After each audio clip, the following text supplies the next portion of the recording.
Hello, my name is Salida Huerta, and I'm doing my presentation over social stratification and inequality. From the beginning of everything, there has always been an order to people, such as food chain, workers, and so on. Things just seem to fall into place, sometimes for the good and sometimes for the not so good.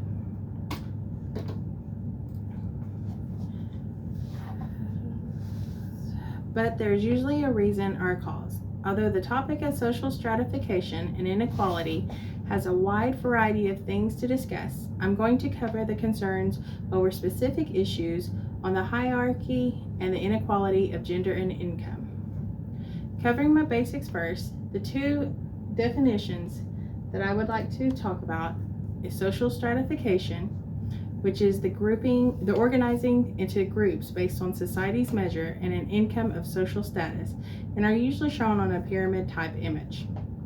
The bottom being the lower society that provides the services for the higher society on the top.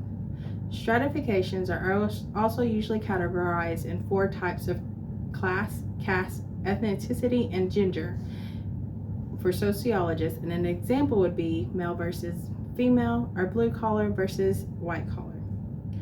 Another is inequality. This is not being equal to.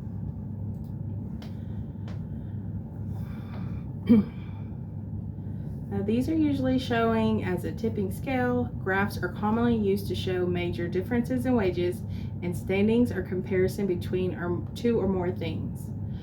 Earnings from 1960 to 2015 is a good example that has shown that the annual pay between men and women and just how much a difference it has always been in the United States.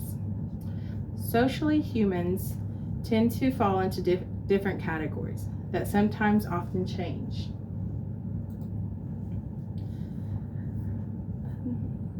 Sociologists have used three main perspectives when studying stratification and inequality over gender. Fathers who were mainly the financial and food providers, and mothers who were the homemakers and raised the children, also took care of not only the home, but school, and also their husbands, came a long way in the sense of change.